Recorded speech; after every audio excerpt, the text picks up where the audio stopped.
Today is Friday, July 5th, 2024, and I'm here with Sabrina. Hello. How you doing? Very good. Well, maybe we should give a little history of how we met real quick. So basically last year, or it was 2 years ago, I did a video. I was downtown live streaming, and a girl was screaming. I didn't know it was a homeless girl at the time, and I ran up and I tried to help her, and the police showed up, and she tried to accuse me of stealing a bag, and she tried to get me arrested. And then you commented on my channel and you said, "Hey, that's my friend, quit harassing my friends," right? Because I got scared. Because you didn't know what my channel was about, and you thought I was harassing the homeless, right? Yes. Okay, because you knew that girl. Yeah, just a long time ago. Okay, so after that, I don't even remember her name. so that was like 2 years ago. So now comes to this part. I was doing a fundraiser yesterday and on my channel to try to raise $200 so I could hand out gifts for the homeless. And you responded to me and you commented on my channel, and I didn't know who you were at the time. And you said you wanted to donate $20. And you said, "Come meet me at the chair outlet." And you said, come meet you here at the chair outlet. So I didn't know who I was meeting. So I walked up here, and I instantly recognized you from the interview I seen you do with Channel 2 News with Steve Dunn. Great interview. Good job, Steve Dunn. That was a great interview. And so now we're here, and we talked yesterday. And so why is this place so important to you right here? This is the first place I came to when I became homeless, and I had my camp over here. The whole entire thing was blocked, and all these blocks are caused by my camp. Very sorry about that. So a lot of people know that these blocks are pretty much here because of me filming here and all those camps that were here for several years. That was us. So the city had to do something to. They had to, man. They had to feel very embarrassed, and I'm gonna help turn Portland around by positivity of what we can do instead. Yeah. So how long were you homeless out here? Okay, let's see here. I came out in 2016. So like the middle of 2016, and then I came out of homelessness 11/11/21. Make a wish. Wow. So you haven't been. So it's been a good 4 years. No, 3 years. 3 years. 3 years. And now you have your own car. Yes, I do. You have your own apartment. Yes, I do. That's awesome, and you're clean. Yes, I am. How long has it been since How long you been clean for? April 4th, 2021. Congratulations. Thank you. Keep up the hard work. Thank you. And so how long did you stay at this camp for? Oh boy. Several different times? Several different times, yes. We began here, and we stayed here for a few months, but then I think homeless people were taking water from over there, and they got it on the news, so we had to move along, and we just went all up and down Powell. Yep. Everywhere, and even the bigger camps were closer to 82nd too. Yes. The other turnabout. Oh yeah, way over there. You know where there's like a pub over there, and behind it looks like a wall like this. Yep, that's where Black overdosed. Yes, and he was white. So. Oh really? He's a white guy. Okay. Yeah, and he dated one of my friends. Okay, So and that's so. how I knew him. I like to give a shout out and my condolences to Renee that passed away here at this camp, and his family keeps this memorial up, and they keep it alive, like with fresh flowers. I haven't came by here once. They even light the candles at night. When the nighttime comes, they come and light the candles. And this is because of what happened here. These camps got so bad. So many people, like 6 people overdosed on this block within a 2-month period. And I want to give a correction real quick. Yes, let's do a correction. You did an interview with Steve Dunn. Okay, and you were here at this memorial and you said Yes, that I thought this is my friend Renee, a woman. Okay. This is, I don't know how to say the word. His name is Renee, but Renee. he was not. He did not. Was not the girl. Okay. So she basically, what we want to correct. We want to correct that. You know, she thought it was somebody else and thought that that this was a girl and overdosed. Yes. Well, this man Renee was actually shot here in the back 2 times. It was a fentanyl deal gone bad. The murder was actually on camera in an RV. The police have the video of the murder. I didn't know. You didn't know that? Gosh, no. See, I've learned from my friends. They were like, so who's Renee? And I'm like, isn't it a girl? And they're like, no, dude, it's a guy that died. And so I was just like, oh my goodness, that family. I wanted to correct my mistake for the Ramirez family. So sorry. Assume has... If you assume, you make an ass out of you and me. That's saying. So, you have kids and stuff? Yes, I do. How many kids you have? I have 2 that are living with me. Oh, you do? So now you have custody of your kids? Yes, I do. That's awesome. When you were living out here, what was I know there was a lot of bad things that happened, but I see it made you stronger now. Oh yes, I'll show you. Let's walk on over here. Oh, so sorry. You're fine. Over here, I learned how to accept help from the homeless because I was very stubborn, very hungry, and there was homeless people that were coming up and camping over here, and we all made friends.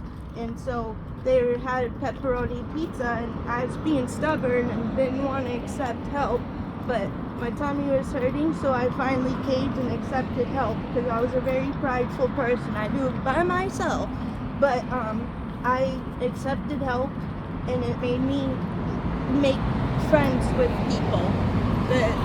For the people that don't understand about this camp right here and the one that's down the street closer to 82nd, yeah. That haven't seen my old footage of when I was driving by before I was getting out to help them, and I would just drive by. Let people know there was like hundreds of people out here. It was a lot, yeah. For years. Yes. For like 3 years. All of us. Yeah, it was like a lot of people. Yes. So, and these were all campers. He's not exaggerating. And these were all tents and campers and trash, yes. right? Yes. So. A lot of people haven't seen my older footage. Oh. Okay. So now I'm sure they'll go digging through it and they'll see how it was. Yes. There was a car parked here that was a blue bus with some like broken windows. Yes. We gave food to Molly the dog. Yep. That was JoJo in the car. Like every week he had a new busted window on that thing. Like every week, you know. So that's what happened. So this is where see everybody still puts up the R.I.P. Black everywhere. They still put it up. Yeah. Even though he died on another block behind the Bucket Brigade. He wasn't a bad guy. He was okay. He had kids. So this was your spot right here, right? Right back there was my spot, okay, so I used to be able to run up and jump, but I have a stomach ulcer, so I'm not gonna attempt that. Like don't try to. Yeah, don't try to hurt yourself. But you used to climb. You used to drop your. Climb and over. Yes. You used to climb over and put your stuff over there so yes. people wouldn't steal it. Yes. But couldn't people still see it on the other side? But they didn't go over there because it's fenced in, correct? It wasn't always fenced in. I don't remember that all the time over there. We used to be able to just walk in. Oh, really? Yeah. But the reason I did it was because if people are gonna watch you walk with your stuff over here, they got enough time to see where you go. Yeah. But when you got a tent and stuff and tarps and stuff, you can kind of like block yourself to throw some stuff over. When you're out here by yourself at certain times, yes. Were you really scared? Yes, I was. I was in a tent right there, and a black man named Junior. He came in with the machete, and my boyfriend at the time, but ex-boyfriend now, Craig, he wasn't here. He was somewhere else, and I didn't know what to do. He was at the entrance of the tent, and this was like, what do I do now, But what I ended up doing was just pretending like I was going to go along with what he wanted to get him in farther into the tent. So if women want to know, what do you do if somebody's at the entrance? Get them inside, actually. It's not the worst thing because you need to run as soon as you get there. And I ran in my underwear. No. So he had a machete in your tent, you ran out? Yes, I was changing. Really? I just went in there to change. I'm very private, very quick, as fast as I can. Nobody was here, that's what I thought, but he was. So you got away? I did get away. I ran to Essex Park. Okay. And really kind older people helped. Was that the scariest moment probably out here? No. The scariest moment was when I was in this parking spot over here and a man said, hey, I don't want to have sex with you for money. I just need a house cleaner. And like, he was an old guy, and I really thought, the stupidest thought was, maybe he just needs a house cleaner. I could make some money, you know. And he was saying like room and board. I was young, stupid, and didn't know everything, but I got in his car and he locked the door and wouldn't open it, and I panicked because I got PTSD. So I just used the fight of my life to basically lean back against him like this and use my legs to kick out the window, like don't go out of it. I even had cuts on my belly right here. Now I don't care. I just had to get out of there. So he tried something with you? I tried to lock the door and like you're not going anywhere. Like, the first day? Sorry, Mom. No, you're okay. The first day? No. That you tried to. The first year. The first year is when a whole bunch of things and bad mistakes and what do homeless people and what women do and stuff. And so the longer you stayed out here, did you feel more safe? Oh yeah. You did? Oh yeah. By the second, third, fourth, fifth, and sixth year, I was fine. Okay. So what do you do now? You like to go around and you like to help people that watch out for this car. When I can. I used to do my spaghetti dinners, and I just don't have enough money. I feel very guilty because I used to, and I feel like other people are able to do better than me right now, and I one day want to. No, you've done it. You do a lot, you know. It's only top ramen now. It's not sufficient. You give out top ramen? When I can, yes. Okay. Yeah. I'll splurge on some top ramen, man. So you have an okay income right now where you have enough where you can take care of your kids and yourself? Yes. And yes. You got a car and an apartment? Yes, I do. So how many people out here do you still keep in contact with? Because everybody started moving when I went inside my home. I lost track of some of them, but I have a way to know where people are, but I don't have the chance to go out to them anymore because as part of my treatment, you know, I set a goal for myself not to put myself in positions that could be tempting. It's not tempting, but there are still things in the homeless environment you don't want to put yourself around if you have a home, you've got kids and stuff. So there are some people I had to just kind of cut loose. Yeah, that's, you know, the crazy thing is I was trying to raise money, $200 yesterday, and you were the first person that donated $20, you know, and then I found that out who you are when I came up here, and you insisted I took the money. Yes, I did. And I wanted to see if I could please give it back to you. Okay. Thank you. Thank you. You don't need to come out here and donate money. I wanted You've to had help you. It's okay. It's, you know, it's other people's job to donate. It's not your job to do that. You've lived a hard enough life out here for 3 years, and you have kids now. You back in your spot, and you need the money. And you know, I wish you become rich. And now we're going to probably work together, and let's talk about those resources that you want to let people know about. Yes. If you want to go to outpatient while you're living on the street, I went to Portland Providence outpatient. Portland Providence outpatient? Yes, and I was very scared to do my Zoom meetings because everybody else had a home in their background and mine was not a home, and I didn't want to all the time to go because I was scared. But the one good thing about Zoom meetings is you don't gotta worry about your smell, don't gotta worry about looking all fancy, and that's a good encouragement, but I did worry, and I had gone to a coffee shop called Ardent Coffee Shop over there by Holgate, 26th and Holgate, across from the 7-Eleven there. What would you like to say to a lot of homeless people watch my channel and are on drugs? Not all of them, but most of them. What would you like to say? What confidence would you like to give them to let them know if you could do it, they can do it too? I will tell you how, and I told you I'd write something, and I forgot my book, so the best thing that I can give you a recipe for, like, not for cooking, so sorry, I don't know how to talk all the way, but it's choose God, and you raise your hand, be like, I need your help, I messed up really bad, I don't deserve it. If he chooses to help you, he'll help you. And that was, can I read my poem? Read your poem. Okay.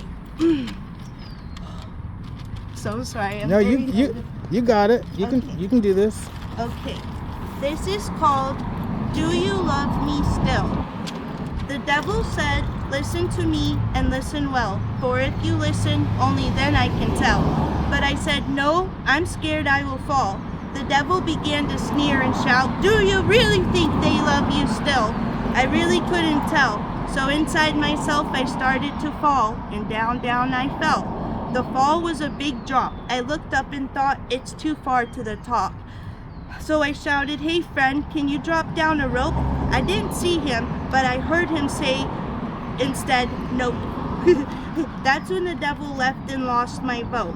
Lord, can you hear me? If you can't hear me, then let me write you a note. Do you even love me still? I felt him say, now and forever, and I always will. Then I said, Lord, I fell in hell, and I'm under a dark spell, meaning drugs. I felt him say, I can reach you even in hell, but from you I need your free will. And I will replace your free will with my will, him, not me, my will. If you give up your free will and choose my will for your life, then I will break Satan's dark spell, and with my right hand, I will pull you out of hell. So I thought, how do I let go of my own free will? The end of this chapter. Continue to the next chapter to learn what happens next. I was leaving it on a cliffhanger on purpose. The story isn't over yet. No, it's not. That's just one of the chapters. But what it began was with, I have the right to do anything I want, right? Yep. And when I came out here, somebody hurt me and caused my homelessness, and I am not told, so we're not going to tell. But anyway, what you do is you get stronger, and I thought that the drugs would take me out, you know? I didn't want to get stronger. I just thought, wiped out, rock bottom. But in the end, the drugs almost did take me out with a tooth infection that I couldn't even do the drugs because I couldn't even see. You know, I was a shooter in the neck. I couldn't see in the mirror, and I was like, I don't know what to do. Like, I'm messed up. And then a dentist helped me, and a surgeon, you know, took out the tooth. But after that, I just thought, I can't ever go back, and I never did. And that was April 2021. So I learned, although I have the ability to do the drugs, by doing them, will I go anywhere else other than death? No. So it took everything to be like, the worst has already happened. Let's go to what's the best that could happen. And that's what changed me around, and I had to start telling my camp, like, I'll shoot you with my BB gun if you got drugs around me. And they knew I'm serious. You know, I don't do that no more, but back in the day I was, you know. And the reason why I went into treatment is because I didn't at first want to. You know, nobody had forced me, nothing like that. But what happened was I was trying to build up my clean time with the meth, and I thought alcohol will help me not go do it. Then alcohol made me rageful and more violent. You know, I broke windows, and I just thought, I'm a mess. So I had my mom help me learn, how do you call the back of the insurance card you have they'll let you know which inpatient or outpatient treatments will help you. That was the begin of, I'm gonna let go of my own, like what I wanted to do, and just what's God telling me. And he's like, you have a good testimony, but this is how we're gonna make sure it's good, and we're gonna get you out of the situation. I didn't know I was gonna go into a home. That was a big surprise. My whole mission was just to live sober on the street, because I was convinced I would die out here still. Well, you're alive. Yes. And you've conquered a lot. You've been through a lot, Yes. and I'm proud of you. You did it, girl. For you for later. What is it? The poem? Yes. Okay. Just so you have a poem. Okay, I'll keep your poem. Thank you so much, and I appreciate you, and I'm glad you're a success story, and you're still working on it, and you're getting better and better, Nice. and you're doing good, and maybe we'll do a live stream together one day and go help the homeless or something. I would very much like that. I want them all to know the resources available. Therapists are extremely kind. You just got to give it a chance if you want to change your life. The ordinance for July 1st of the camping ban, now's a good opportunity to take up those who want to go to housing. Those who don't, I'm just going to let you know. I mean, they're going to lock you guys up now, so it's time for a change in Portland. And I hope I'm not a traitor to the other homeless about saying that, but I'm not the one in charge of the law. I just want to make sure nobody gets in a crossfire that it's going to harm them. This is supposed to save you. It's a rescue plan for Portland, and I did it on my own. But had I been forced, well, I'm not quite sure what that would have been like, because nobody ever forced me to get clean and do all that. I just chose to. So if you don't want to do the forced way, do it I can do this. What can I do to change my life? If you're worried about your clothes, there are free places that get you nice clothes. You look good. You want showers? The Cultivate mobile showers. You just gotta ask some people around. There's gonna be some homeless that know especially. And if you're hungry, there are lots of resources to get you food. But when you're there eating your food, maybe look around, be like, is there any people that can help me with some housing? Now's the time. And I never put any down payment on a house or apartment. It was helped, and I have a steady income that now keeps it. Does that make sense? Yeah. And I could not afford that for many years. So they wanted second or third amount of income, and I didn't have it. So Cascadia Outreach helped me. Say that again. Cascadia Street Outreach. Cascadia Street Outreach. Yes, they came to my camp and said, is anybody here sober and wants a home? And I was the only one able to raise my hand. I didn't even believe it at first. In fact, I even called and left a very nasty voicemail to my caseworker, because she came back twice but didn't come back again for a little while, and I thought, it's too good to be true. She came back, and she changed my whole life, and I now have hope. That's, you know what, she helped change your life, but you did the hard work. You're still doing the hard work, and thank you so much for sharing your story. I'm glad to meet you, and we'll stay in contact, and we'll do something for the homeless people one day. Okay? Thank you so much for the interview. Thank you.